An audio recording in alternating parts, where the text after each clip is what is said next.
Harrison, one-on-none workout today. Your impressions of what you showed the Toronto Raptors? I just try to show them, hopefully good demeanor. I mean, obviously it's difficult to, work out by yourself. Your legs are going to go a little bit quicker than you expect them to, and you got to continue to stay positive, continue to grind it out, continue to work hard.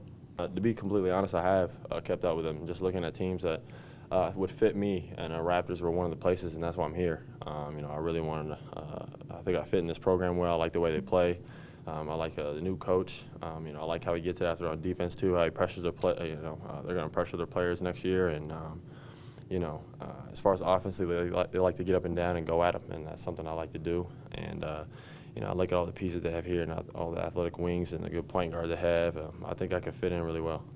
Raptors.com's Satur, Akil, Augustine of NBA TV Canada. We're here in multi-purpose room B. We just finished speaking with Harrison Barnes, Toronto Raptors, continuing their pre-draft workouts. Harrison Barnes, Jeremy Lamb, Austin Rivers, the big names in attendance today.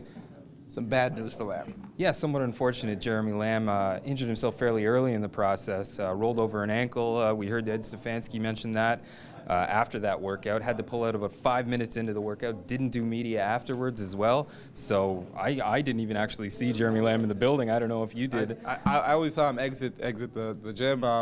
It's a tough blow for a guy trying to make a dream come true. But I mean, with this process, you've seen so much of these guys throughout with the combines, going to games. This is just kind of a meet and greet. So they did get a chance to do the meet and greet, and they said some positive things about Mr. Lamb. Moving on to Austin Rivers, who seems like he's been doing his research about the Toronto Raptors. Yeah, it was a very impressive interview with Austin Rivers. Of course, we're not privy to sit through the entire workout, but we did get to hear from Austin afterwards, and very impressive in terms of not only his demeanor and his thoughts on the whole draft process, but his knowledge of the city, of the organization. The system they run, and his potential fit here as well. So I'm not entirely sure if he's he's the guy at 8, but he's a very polished prospect, and you could certainly hear a lot of his father potentially, head coach Doc Rivers of the Boston Celtics, in that kind of demeanor that he kind of exuded. So. And he also mentioned that Doc loves this as a situation for him.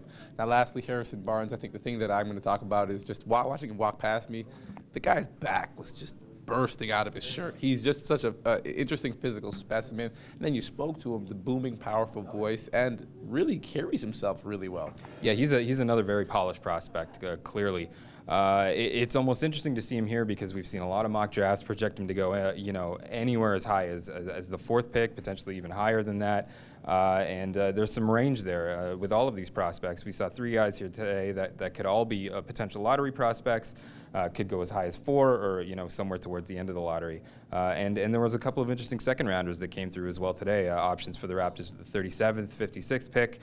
Kim English, as well as Scott Machado, an interesting point guard prospect. So a lot to like on the 3rd day here of workouts. All right, so Thursday's a wrap. Of course, we're back for Friday, and me and Jay will return tomorrow on Raptors.com. You guys keep up to date with us at NBA TV Canada on Twitter, at Satur, at Akil Augustine, and we'll see you tomorrow.